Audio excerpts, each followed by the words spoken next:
Great day. Hello, beautiful souls, my lovelies. I'm here again, Altheta, your magical minister 777. I have a quick message because I don't want to be too long. And before I even get started, I want to ask of you to please like and share and subscribe or follow whichever platform you're on. It will really help get my messages out into the algorithm. Um, I'm coming to you briefly just to, just to kind of stir the pot a little bit and kind of try to find some solutions to the overwhelm that many people are undergoing and suffering from with the world's economy and lifing, as they say. I support so many people in so many different ways.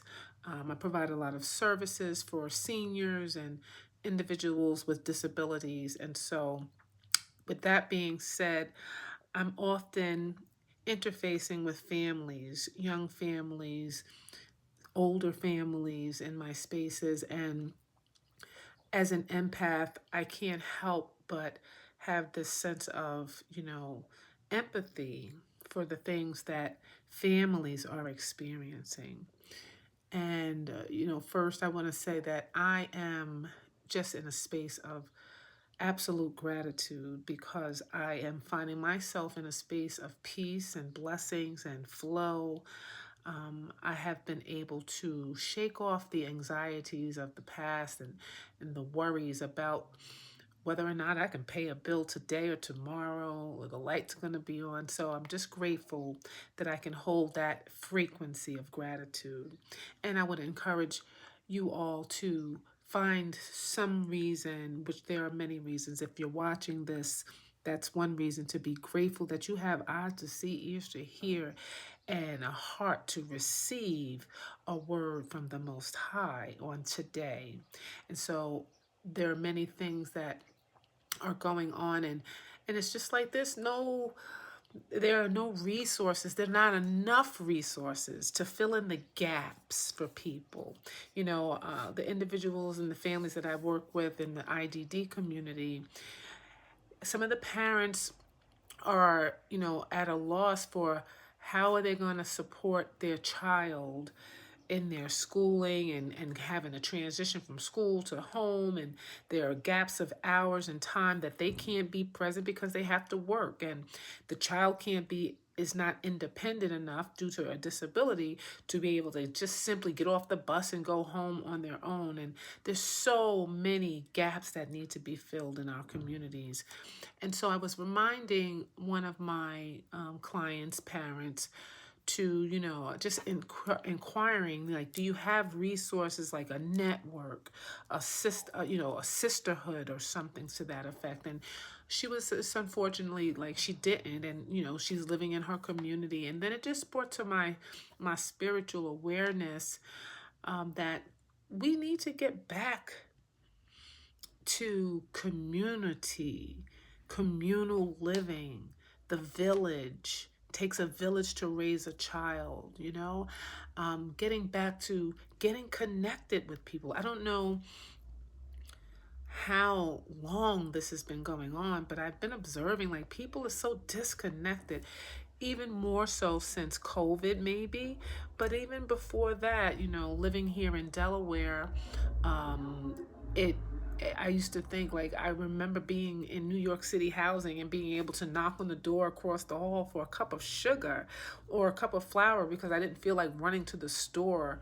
I even remember being able to go to the grocery store, local bodega grocery store, and when I was at my worst, having to be able to just be able to access food on credit, right? That's community living. When you become familiar with one another in your community, whether that be the grocery store or your neighbors. I know we live in a world where it's seemingly like you can't trust anyone. And I say seemingly because if you're watching the news, you're programmed to believe that there is no one to trust. But That's not always the case. You just have to use your discernment and approach things with an open heart and a heart of pure and good intention. And when you are that way, you attract that to you in the circle that you keep.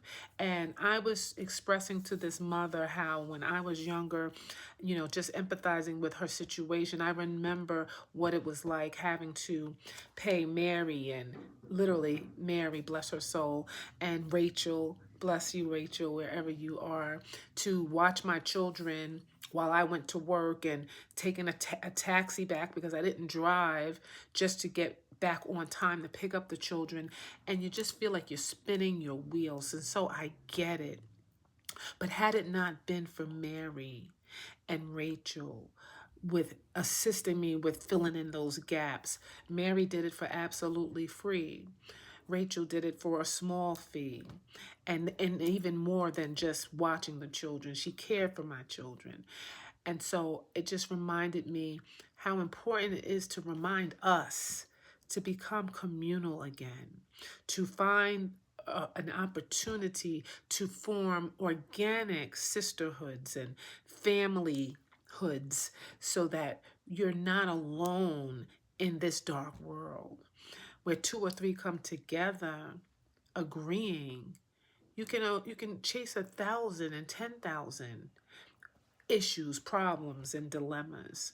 Families need to get back to being family. My god sister, Sonora, love you so much. She told me a few months back that it's time for people to learn to get along. To get along, and it makes perfect sense. If you're in a family structure and you have family that you're at odds with, this is not that time. And if you are in a position where you can, potentially support family, but you're being in a place of disdain and you disconnect, it's not that time.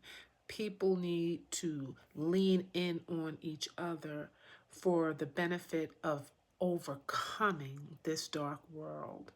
And I know that there are some that won't ascribe to that because they're more in tune with, having their own and keeping their own to themselves, or, they don't have time for the drama. They don't have time for the negativity, as they might say.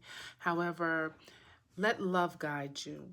If love can guide you, if you allow love to guide you, to be there for those that are in need, or if you let love guide you to be humble enough to say, can you give me a hand with something or another? I pray that you find someone in your immediate spaces that you can trust, that is going to let love guide them, and be open to being supportive. And that's a reciprocating kind of relationship. You got to be willing to give in order to receive. And so let's get back. We can do this as a community. We can overcome, but it's only by love. Because what does the Bible say? It says love conquers all. It heals all things. So that's my word for the day. I say namaste and blessings and peace to you all. Thank you.